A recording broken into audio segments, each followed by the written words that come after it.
I went from just having that first fire damaged home to having 10 homes in like 3 years. Like it was crazy how fast I was able to do it because I got the system down. I had a network of contractors, electricians, all the different trades that are out there. So I was able to get the best possible price. I actually, after the third property, I stopped doing anything myself.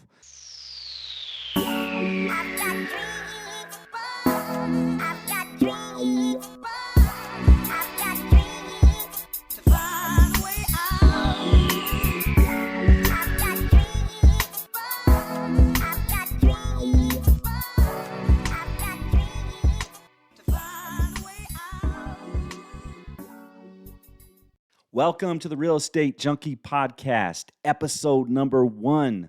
I'm your host, Keith Andrews, and I'm thrilled that you're joining us today. And I'm incredibly excited about this new podcast journey that I'm on. I have tons of guests lined up. This will probably be the only episode that I sit here in front of the microphone and camera by myself. And because it's my first time, there may be some glitches. So I apologize for that. I'm still trying to get, the lighting, the mic, and everything just perfect, right? In my office right now, I have a couch. You can't see it, but it's on the other side of the room. That's where we'll definitely have some guests sitting there on future episodes, so we can dive in to everything and anything related to real estate and actually beyond. So let's start with just kind of giving you what this podcast is going to be about, what you can expect. And today's journey will be basically about me and how I went from, working 10, 12 hours a day for many, many, many years to finally becoming financially free because of real estate. So we're going to talk about my journey and how I actually became a real estate junkie, because thus the name of the podcast. I really am a real estate junkie. And so if you're a real estate junkie, if you're into real estate or you're wanting to learn about it, this will definitely be a perfect place for us to all get together and talk about many different strategies, many different paths and avenues you can take to ultimately become financially free. And again, I'm not going to just talk about real estate on my podcast because I do have some guests coming in on future episodes. We'll talk about different business endeavors that they've went all in on, and it's enabled them to basically have the freedom that comes with being financially independent and having that monthly cash flow or asset. And an asset can be a business. It doesn't have to be a piece of real estate. It can be an asset. It could be a business as well. So we're going to bring those guests on here so they can share their stories with us. So look out for that. It's going to be exciting. I think you guys will be definitely impressed with some of the people that I have lined up to be on here.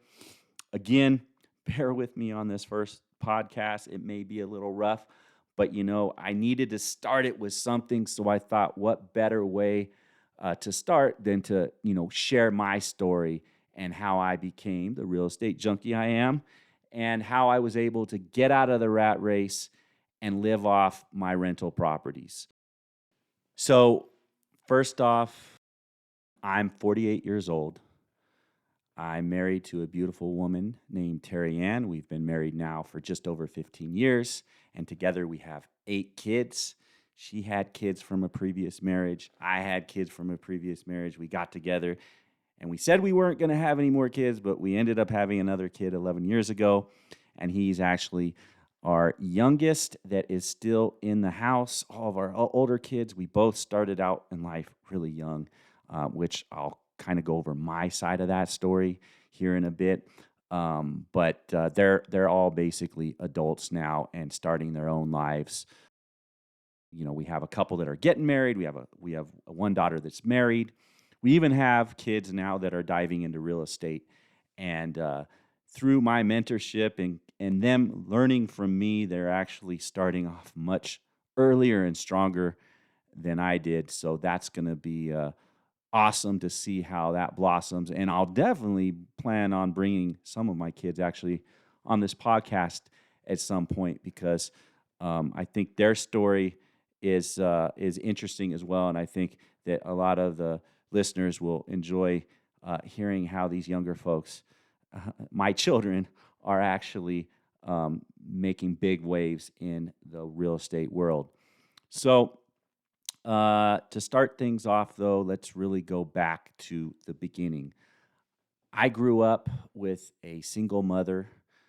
She had me at a very early age, literally like right after high school. She got pregnant, and I was born. My real dad and her, they tried to make things work for the first couple years, but it just didn't work.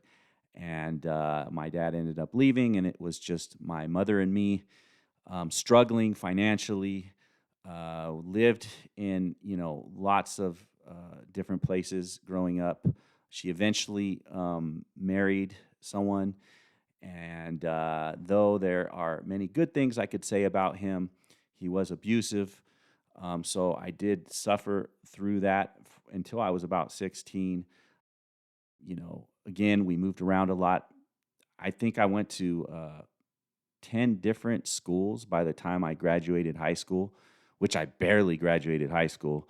I found myself as an adolescent getting in trouble, cutting class, hanging out with maybe not the best crowd. Although I have to admit, I was a part of that. I was probably one of the kids negatively influencing the other kids. And yeah, I was a mess, smoking a lot of weed, just headed in a really bad direction in life. Luckily, I had music, and so that's something else about my roots that defines me. Early on, I was involved in hip hop in the Bay Area. In fact, at some point, I probably will bring in a rapper that is now into real estate, and so stay tuned for that. That will be an exciting episode. So when I say I was involved in the hip hop industry, I was a producer. I made beats. Now I was no Dr. Dre, Swiss Beats, or Battle Cat, although I did work on a few Spice One tracks with Battle Cat back in the day. All in all, the music scene was short-lived, and it wasn't in God's big plan for me. And so anyway, long story short, at 19, I had my first child, so like barely out of high school. Really didn't know what the heck I was going to do in life. So I needed to figure things out. And the last thing I wanted to do was to have my child grow up the way I did. I really wanted to provide a solid foundation for them. I wanted to be that dad that was around. I had various father figures growing up, some good, some bad. I wanted my daughter to grow up with that, solid father that's just there for her and could financially support her as well. So ultimately, I ended up joining the Army at 21 years old. It was probably it was the best decision I ever made.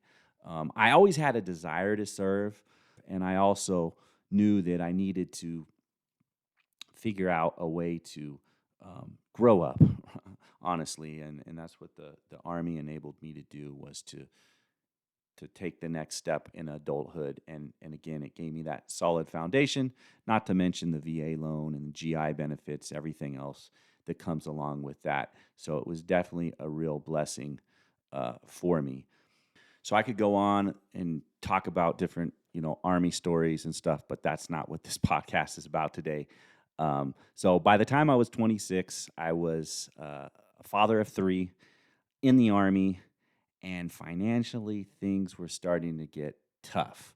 Um, while the Army can be a great place for a young person to start out, and even for someone to stay in and have an entire career in, when you have a large family, three kids plus, financially, you know, they definitely should be paid better than they are. I can tell you that. So we were stretched pretty darn thin, and I started looking at different options.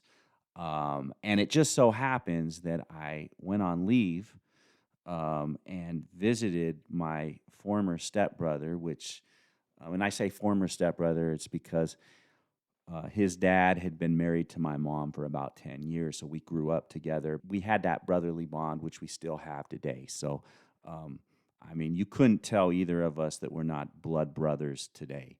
We just have that personal bond. Plus, we went through a lot of trials together. And I think it was Jocko that said, nothing brings people together than a suck fest, like basic training, combat, just any experience that where there's turmoil. If you're going through that experience with someone else, it just there's a bond there that's like stronger than blood, and so that's what we had. And anyway, he had just landed a job in Silicon Valley at a company called 3Com, which was at the time one of the largest network communications companies, network manufacturers that was there. And he was making triple what I was in the Army. And he didn't have any kids, and he was just like living life, like fancy cars, just buying fancy things. And I saw that lifestyle, and I was like, wow, man, how do I get that gig? And we talked, and he said, dude, you could probably land a job here with your Army experience. Why don't you try? And I had like about 6 months left on my contract, and I was debating whether or not I was going to reenlist. So I said, you know what? Let me try. Let me see if I can get in there, and oh, sure, let's hook me up with an interview. And I doctored up a resume, gave it to him. He turned it in. Next thing I know, I got an interview. I was able to get a 3-day pass. I flew out to California. I was actually in Colorado Springs, stationed at Fort Carson at the time. And I landed the job. I couldn't believe it. And they knew I was in the Army still, so they were willing to basically push out my start date to when I was actually out of the Army. So I flew back to Colorado Springs, finished up my 6 months in the Army, and got out to a high-paying job, making literally triple what I was in the Army. So that was my start in the technology field. Again, I'm 26 years old, fresh out of the Army. At that time, I didn't even have a degree, but I quickly found out and realized that in order for me to really kind of move up the ladder, I would need to have a degree. And so thank God I had the GI Bill, which paid 100% of my college tuition. So I worked full-time, went to school full-time. I did that for about 3 years, and I eventually got my bachelor's degree in management. And that just helped me kind of catapult up that ladder even further. I got into management. And, fast forward until I was about, 41, 42 years old. Now I'm a GM of a software division of, working for a large computer networking company. And life was good from a salary standpoint. But where it wasn't good is that I was working my butt off. I was literally traveling all over the world, and just always gone. And so if you went back through my time from 26 to say 42, my kids barely saw me. I mean, I was there on the weekends, but I wasn't really there. I was always plugged in to work. And when you have a high profile job and you're working in Silicon Valley, that's how it was, especially back then. If I wanted to maintain that lifestyle, that paycheck, I needed to maintain being plugged in like that. And before I knew it, my kids were, they were growing so fast. They start graduating high school. It's like, what the heck? What happened to all this time I had missed? And at the time, my wife and I had a toddler, right? And he was 3-4 years old, and I realized that, man, time goes by so fast, and I really didn't want to miss any of those milestones that I had missed with all my other kids, just because I was buried in work all the time. So I really started looking for a way to escape the rat race. And, lo and behold, I got my hands on Robert Kiyosaki's Rich Dad, Poor Dad book. It's actually right behind me on my bookshelf. It changed everything for me. It really taught me way more than I learned in school, way more than I learned, throughout my life about money and about assets and about cash flow. And it just gave me a whole new perspective on everything. And that's kind of where and I had actually ventured into real estate before. Like I had done a flip. I, had a rental property at one point. Although it was a horrible experience, both of them, because I had no idea what I was doing. And I definitely didn't, I wish I would have had some of the books I read later in life, but I didn't. And so I did things completely wrong. But that book fired me up. And I knew, okay, I'm going to find a way to basically get out of the rat race as fast as I can. And it's going to be through real estate. I was just like sold on that. And soon I bumped into the Bigger Pockets podcast. And I started listening to episodes and I started hearing other people's stories. And I was juiced up. I'm like, okay, I'm going to figure this out. And so every day during my commute to work, I was, listening to a podcast. And I eventually got my hands on David Green's book, Buy, Rehab, Rent, Refinance, and Repeat, the famous BRRRR strategy. And I read this book like 3 times in a row. And I was like, okay, this is what I'm going to do. This is how I'm going to start my journey. I just didn't know where yet. Because, living in Silicon Valley, we were living in San Jose, California. I mean, it was very expensive to get into real estate. And though I was making great money, I didn't have a lot of savings because of, just the vast number of kids we had and all of their activities and everything else. We were really living paycheck to paycheck. So I needed to figure out a way to do it when I didn't have a lot of money. So around that time, it just so happened that one of my older daughters had joined the Army and got stationed in Colorado Springs, at Fort Carson, actually the same post that I was stationed at, years earlier. And we went out there, we visited her, and I started looking at the real estate that was out there. And I'm like, man, we could buy a fixer-upper in Colorado Springs where it's like 25% of the cost that it's going to be, in San Jose in the Bay Area.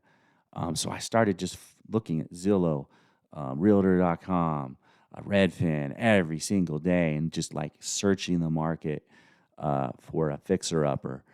So I searched and searched and searched, and I finally found a fire-damaged home for $180,000 in Colorado Springs. Now, the great thing about this house was the fire damage wasn't that bad. It had basically just taken out the kitchen. And so I had, different contractors that I was talking to at that time come in and give me quotes for how much it was going to cost to clean up the house, replace the kitchen and all that. And it was going to be around $50K to really get the house completely fixed up. Now, here's the beautiful thing, is that house was surrounded by homes that were worth $350. So I was picking up something for $180 that after I fixed up was going to be worth $350. And I have contractors telling me that this thing is going to cost like $50K to fix up. I was like, okay, man, this is it. This is the one I'm going to pull the trigger on. So I bought it. And rather than using the contractors to fix it up, I mean, I did have a contractor do some structural things, but after that, I brought in a handyman and I put on my gloves and we went to work and we got that house completely fixed up for around $30,000, so $20K less than I had originally estimated.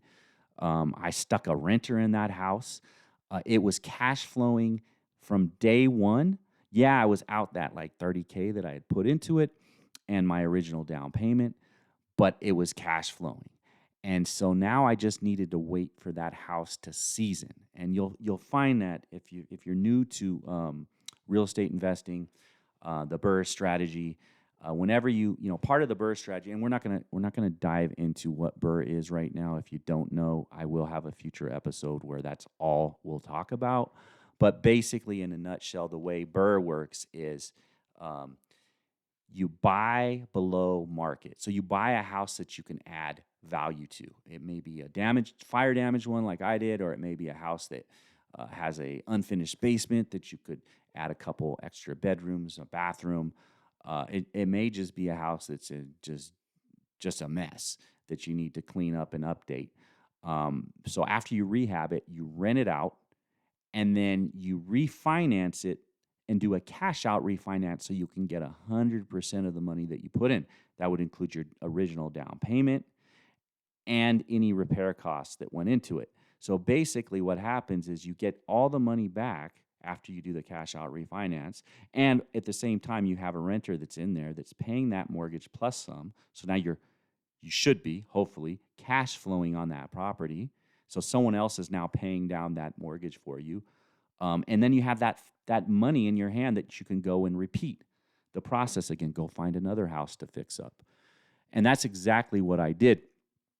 But I did have to wait that first 6 months because most banks won't recognize the new after repair value until you've held that house for at least 6 months. So that is a limitation that's out there. There are some ways around that, but we won't get into that now. So I waited 6 months before I purchased my second BRRRR. The minute I hit that 6 month mark, though, I refinanced the property and interest rates had dropped. So it was like, not only was I getting all my money back, I actually got more than my money back. And I bought a new truck, and I had the money to go buy another property, which I did. And I basically did the same thing over and over and over again in about a 3-year period. And I went from just having that first fire damaged home to having 10 homes in like 3 years. Like it was crazy how fast I was able to do it because I got the system down. I had a network of contractors, electricians, all the different trades that are out there. So I was able to get the best possible price. I actually, after the third property, I stopped doing anything myself. I realized that my time could be spent better doing other things versus actually, with a paintbrush in my hand. Plus, these contractors and handymen that I was working with did a much better job. And it took them a lot less time. So I built a strong network that just made each BRRRR that much easier. And I could walk into a house, after like my fourth one, I could walk into a house and be like, oh yeah, this one's going to cost, X amount of dollars to fix up. So I became very proficient with it.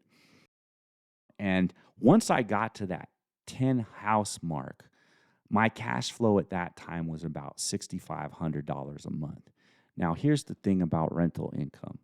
It's not taxed like ordinary income. You have a ton of write-offs. You have depreciation that basically wipe out any of the taxes that you would need to pay on that rental income. So when you're making $6,500 in rental income, it's like making $8,000 to $9,000 of W-2 income because you're not paying the taxes on that income. And so I quickly realized that, yeah, I don't need much more to basically get me out of the rat race.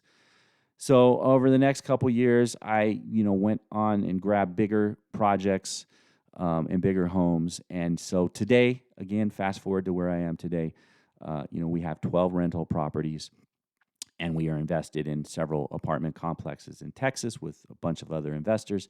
And so that cash flow that we get in every month is now my main source of revenue. It's my main income. I ended up quitting my technology job. And now, fast forward to today, I live life on my own terms. One thing I forgot to mention, and I do plan on having a podcast dedicated to that, is my niche. So all the fixer-uppers, all the houses that I purchased that's in our real estate portfolio, except for the apartment complexes that are in Texas, are all situated within 5 miles of a military base. I ended up also, when I quit the rat race, I moved my family here to Colorado Springs. It made sense. My properties are here. Cost of living's a lot less. We already had a house here. And so it just made perfect sense. So yeah, all my houses are within, 5 miles of a military base. So 80% of our tenants are military families. So that is definitely our niche. And through COVID, when a lot of people stopped paying rent, I didn't have that problem because in the military, guess what? You're not getting laid off during a disaster like that, during a pandemic.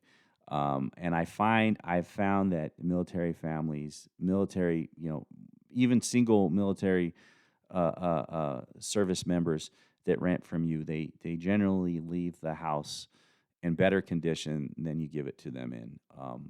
That's something that is really ingrained in them, from basic training, just keeping their space, neat and tidy. So I've had extreme success. I think I've only had like maybe two bad renters since I've been doing this.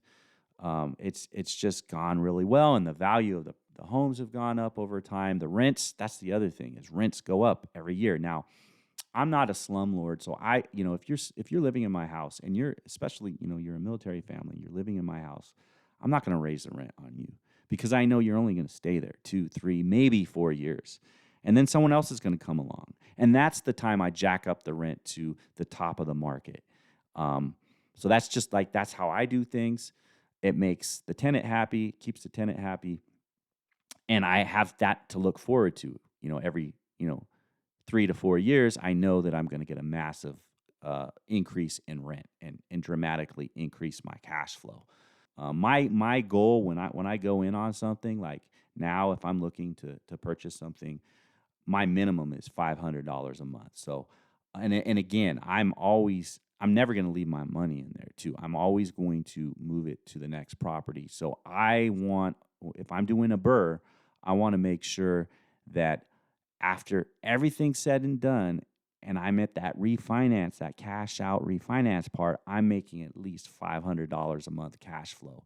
So I'll calculate that in the very beginning. And if I'm not going to get that, I'll go on and I'll look at another property. So yeah, that's my story. I know it was a lot. I hope it wasn't overwhelming. Again, I'm still learning this whole podcast thing, but that's how we did it. From the Army to Silicon Valley executive to quitting the rat race and now living off of our rental properties. And more recently, I started a real estate team here in Colorado Springs to help other people. We work a lot with a lot of active duty military families and that are wanting to get into real estate. We help them do like house hacks, BRRRRs. We do about everything. And I have 2 agents that work for me right now. And basically what happened was when I was going through, buying these rental properties, doing these BRRRRs, I couldn't find a real estate agent that could really help me, that really understood what I was trying to do in the investment side of things. I had to do a lot of things on my own, and that's when I decided, you know what, I might as well get my real estate license because not only having that license, I could help myself, but I can help other people because, as I was accumulating these homes and my friends and family saw that I had quit the rat race, they started coming to me saying, hey, dude, I want to do what you're doing. Like, help me. And so I started helping them, and I realized, I might as well get my real estate license and help them. And so that's what I did. I started a real estate team. And again, I have 2 other agents that work for me. Both are investors. And actually, one of them will be joining me on my second episode to talk about his story. He's a 28-year-old Army veteran. He was an Army officer, recently got out of the Army, and basically house hacked his way out. He has a pretty awesome story. He has like 12 doors now. I can't wait to have him on. And that episode, that second episode, what we're going to dive into is really going to be house hacking. So stay tuned for that. But yeah, if you're interested too in investing in Colorado Springs, we're definitely the team you would want to talk to. So you can go to our website at www.andrewshometeam.com. You can fill out a contact form there, and we will get back to you.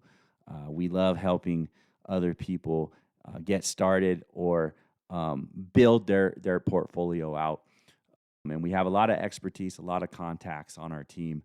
So would love to work with you. Yeah, that's pretty much all I have today. It's been great it's been a little daunting, sitting here talking to myself, talking to you all, but I hope you've gotten some nugget out of it that you can go and plant. And hopefully, I will see you on our next episode number 2. So until then, God bless and happy investing. I'm out of here.